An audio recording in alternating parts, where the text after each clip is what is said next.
Well, hello, everybody, and welcome to the Water Online Show on location. I'm your host, Angela Godwin, coming to you from WEFTEC 2025 here in Chicago.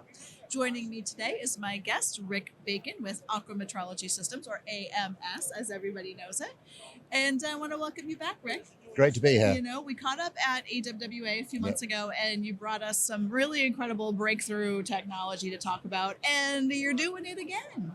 Well, I guess what we've done, we haven't, the core technology hasn't changed. What we've been able to develop are applications for this technology, which cover a very broad range of industrial, municipal contaminant problems. Right. So it's developing the application, having sort of invented the chemistry itself. Sure. And so it's Ferrate that we want to talk about, right? Yep. This is really exciting stuff. So talk about its use in water treatment. Why is it so game-changing? So the thing about Ferrate, a couple of things. Firstly, until now, it's not been possible to do it on an industrial scale. So there's been a lot of laboratory work done on what Ferrate can do as a treatment chemical. It's a very powerful oxidant, more powerful than ozone, for example, which is sort of top of the redox curve. But because it has a very, very short shelf life, no one's been able to look at this on an industrial scale. And that's what we've cracked. So we've then gone back to all that research, years of it, as to what could be done with Ferrate. So I hesitate to say it, but research says that it can break up, remove PFAS. Wow. I'm staying away from that because it's far too trendy, but there are some more basic challenges like phosphates, biofouling in saltwater reverse osmosis, Right. which is a huge problem. Multiple applications of Ferrate, and we're azoles in semiconductor plants. It's and cooling towers. It's used as a fungicide. It's very, very difficult to get rid of it.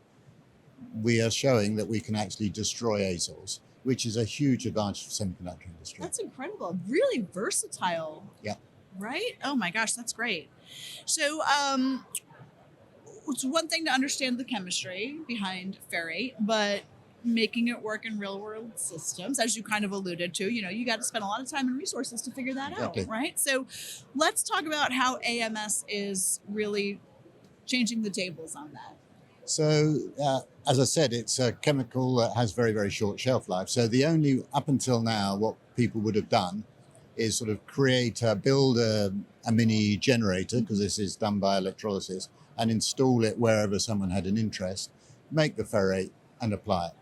And frankly, that's a very slow market penetration strategy, because you've got to find the right early adopter, go through all the process of getting a demonstration underway. What we discovered is that we can make the Ferrate at home and ship it in frozen state. So we can ship frozen Ferrate to any laboratory, engineers, academics, and they can actually use the Ferrate, dosing rate, frequency of dosing rate, all of the things you need to know, and therefore take it forward without us having to be there, so to speak. That is incredible. That is incredible. And that reminds me of what we talked about before, which was freezing the reagents Exactly. and getting that higher shelf life Yeah. out of them. That's incredible. Let's talk a little bit about your SafeGuard H2O technology. Okay, so that provides facilities with a reliable, cost-effective way to generate not just one, but 3 specialty reagents on site. Yeah, so Ferrate is the last of the sort of the children. Prior to that, we can do ferrous. Same principle, electrolytic decomposition of steel in this case for ferrous and ferrate, or we can use tin electrodes to produce stannous. And that was the backbone of now best available technology for removing hexavalent chrome in California, water treatment. We sold our first full-scale system. But stannous itself can be used in produced water recovery. So gallons and gallons, billions of gallons of produced water produced by the fracking industry. It's unreusable because of the presence, particularly of sulfur-reducing bacteria.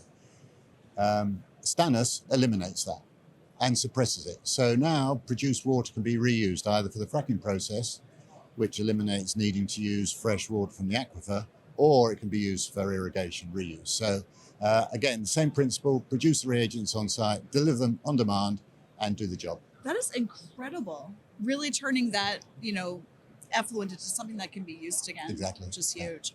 How are you making it easier for utilities and researchers to try this out?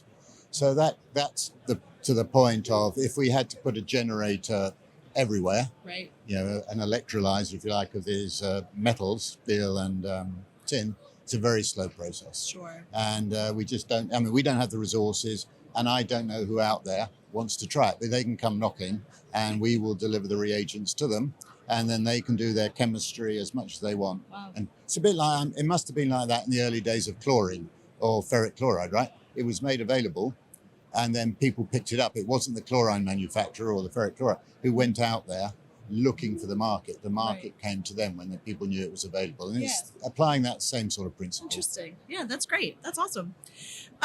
So you talked about the freezing of the ferrate. So how will these frozen ferrate test kits kind of speed up all that adoption and collaboration? Yeah. So that you can buy a test kit, 25 little vials. They're frozen. We ship them overnight.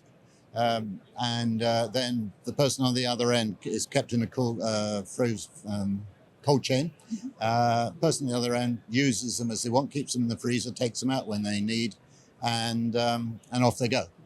And hopefully they're set up to track the results. Let's assume it's phosphate. They'll be looking at different dosing rates, over what time, the contact and so on, in order to formulate then the application for this chemistry in their particular need.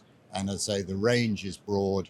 We'll support it because we've got very good chemists and electrochemists, but they've got to do the work. We can't do it because we don't know everything about everything. Sure. We know our limitations. Sure, that makes sense. That makes sense. What's next? I'm scared to ask. It's always something so incredibly cool. Well, to be honest, we have to stay very grounded.